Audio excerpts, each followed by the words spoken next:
Talo foi whaafonga mai moa si o tātou atu nuu le nei fo i vaenga le aso, o si whaapoponga fo i nei o awa tamua, usi mai al whaafonga. E limas furtasi tau sanga le matua o le tamai anu uli lo pesi o taftafa, ua whaasala i nei le whale pui pui mo le umiono tau sanga. O lea tamai whaapea na maliua ise ali i talavou, ai manunu aini si ali ise to olua, ise whaalawe lawe na tula i mai a mati o le tau sanga ua mawai. Na moli mawina e whaapea, o le whaalawe nei o se stafao ngā li i nei e to tolu mai lo to whanga ia le pata. Ma se tama i tai e to atasi mai salani i whale alili. Ai whaia nei ta whao ngā uma i lau sa. I tau alu mango le nei mata upo e whaapea. Sa tango fia i la tau nei le awa malosi. Ma pisa pisa o ai i lea so sa. Ma tau aia ne aia nisi o le awhio anga i tawhatafa i ni maa. Pe tusa lea ma le te o le tolu i le awhiafi. O lea na tali fo ai loa tala wau nei. Ina ua owa tele le ona nā i le tau ai ngā maalia. I le whaau muumu maso ona la lafo upu maso ai lea na foanga. Na avea maala na ngā i fo ai loa le ua mōlia maseanga ese. Ma whaaho o ai loa le manua i le ua maliu. Ma haafia ai ma le isi to olua ini manuanga tinga ina. O le moli mau fo ma i lea whaalawe lawe e onga onga tele manuanga i le ua o le ua maliu. O whale pui pui ai nele tamai anu uli lo pesi mo le umi e ono tausanga. O i luma le whaamsinonga mau lunga le tausanga le mai whai o sosione. E tau fia ai le tuuina mai o le whaasalanga. E whaatatau le mata upu o whaamaoni ai molianga.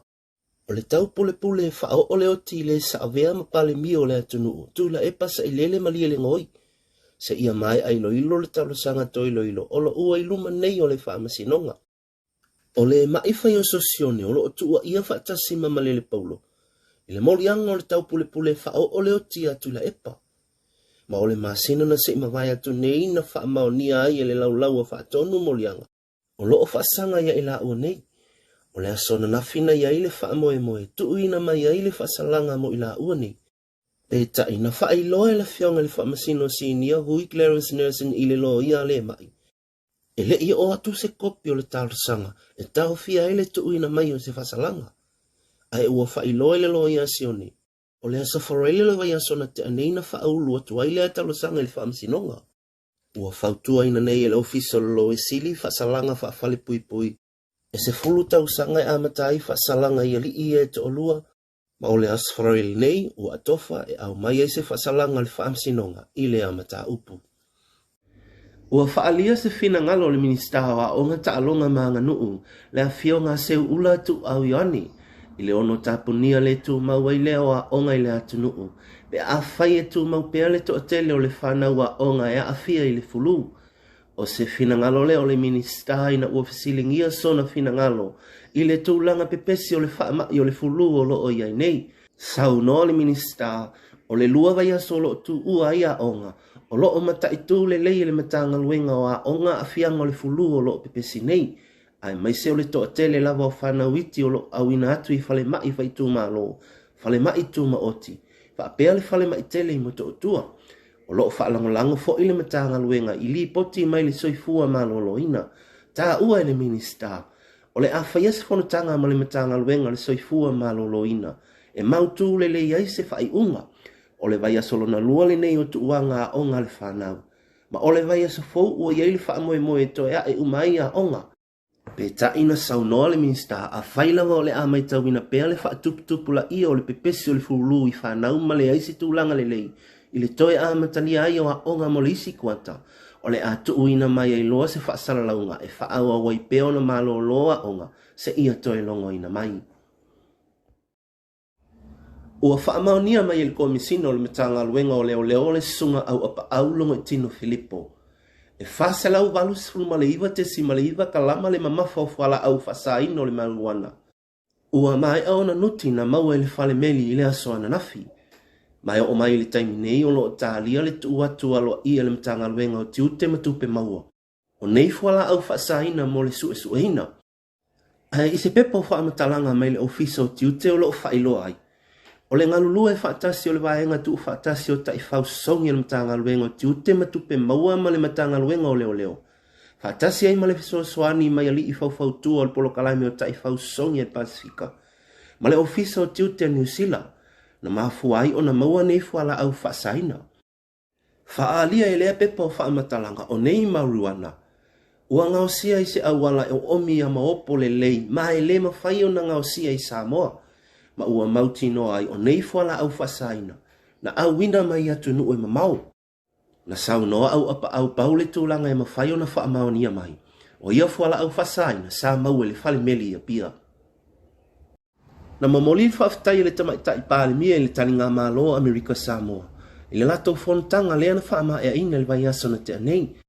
O lea fontanga sa whaasalalawina i lunga lea la ata le mālo.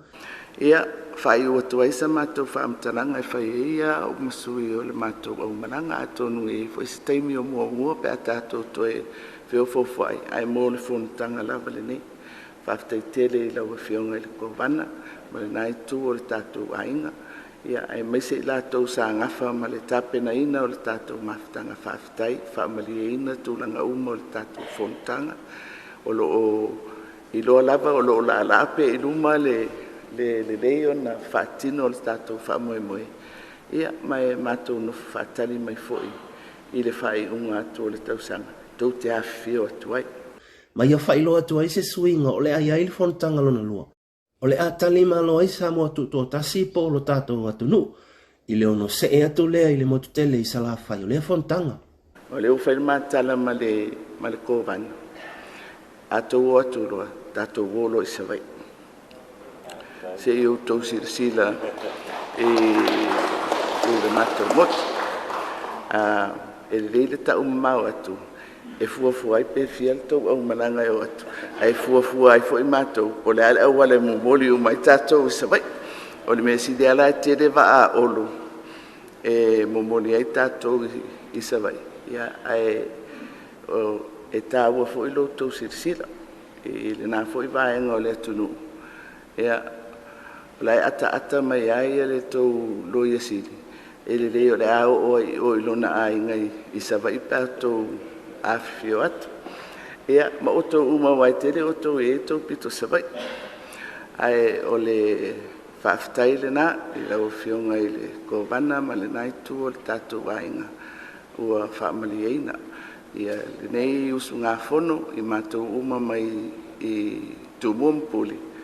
Ia whaafitai lava mō mea uma, mō le fontanga, le tari mālo. Ia ma le mawhitanga.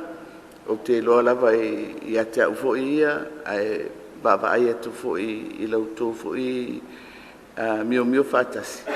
Ua amata o na loloto tātou mawhitanga ma le masalinga. Ia alofa le atua, ia whapena o na vailuaina lo na hangalelei mo tātou uma. I le mai ai o le tātou whonatanga le nei. Ia, ma tātou tau mawai. Hapoponga na o awa tamua le nei aso, whaafitai li talia ino le tautua lau Samoa Entertainment TV mai Samoa nei, soifua.